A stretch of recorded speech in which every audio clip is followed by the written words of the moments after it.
Бойық ауыл жерлігі башлығы Марат Фәхірліғаянов 2022 елда башқарылған ішлерге йомғақ ясады. Жерлік 213 қожалықта 474 кіші яшаучы 4 ауылны бірләштірі. Халық үшін кереклі барлық социаль объектларда эшләп тұра. Дусай ауылы клубы грант хисабына ремонтланып, қабат ишекләрен ашқан. Қызғанышқа қаршы жерлікті елдан-ел қожалықлар халық саны кеми бара. Жерлік районда кіші эшмәкәрләр саны бойынша 3-ші орында тұра. Салым ақшасына бик көп эшләр эшләнсә дә, ақша җыю проблема булып кала. Халық инде бик актив булмаса да санаулашын биреп тора, үзара салым акчасын.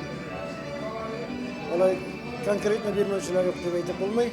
Жерліктің ветераннар советы рәисен авылда булган кире күренешләр бик борчый. Авылның киләчәгендә инде шушы бөтен кирәк-ярак эшләрне җайлап калу өчен бик мөһим дип саныйм мин. Соңгы елларда Бойық авыл җирлеге территориясендә эшчелек күбәеп китте. Аның инде фаҗигаләре булуга да карамастан һаман сабалганлаучылар күп.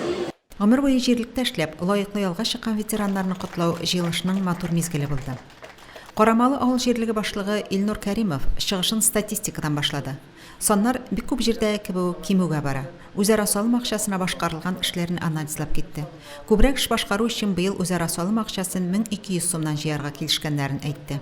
Авыл хуҗалыгы продукцияларын реализациялауга тукталды. Җирлектә гаилә фермаларының аз икәнлеген, шәхси хуҗалыкларда мөгезле эре терлек саны кимүен искәртте.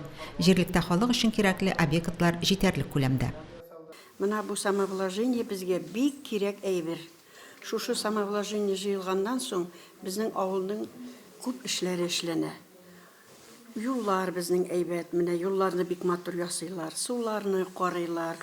Авыл халкы бик канәгать. Әгәр дә без шулай һәр вакытча җыйсак, бөтенебездә бердәм булсак, безнең авыл ишё да матур булачак, ишё да күңелле булачак. Балаларга белем һәм тәрбия бирү үзенчәлекләре хакында Күбәк орта мәктәбе директоры Ләсинә Мөхәммәдиева мәгълүмат бирде. Авыл җыеннары халык фикерен ишетү, киңәшләшү өчен бик кирәк чара, ди Миләүшә Гәрәева. Безнең авыл хуҗалыгы җирлек булгачлыктан иң мөһим мәсьәләбез шулар аралашу. Бу үзара салым акчасын шул юлларны тотуга һәм авылдагы яшәгән кешенең ихтыяҗларын канәгатьләндерү өчен тотылабыз, моңа бик шатбыз. Район башлыгы 2 җирлек эшчәнлеген дә уңай бәяләде, сорауларга җавап бирде. Районда башкарыла торган эшләр белән таныштырды, яңалыклар белән уртаклашты.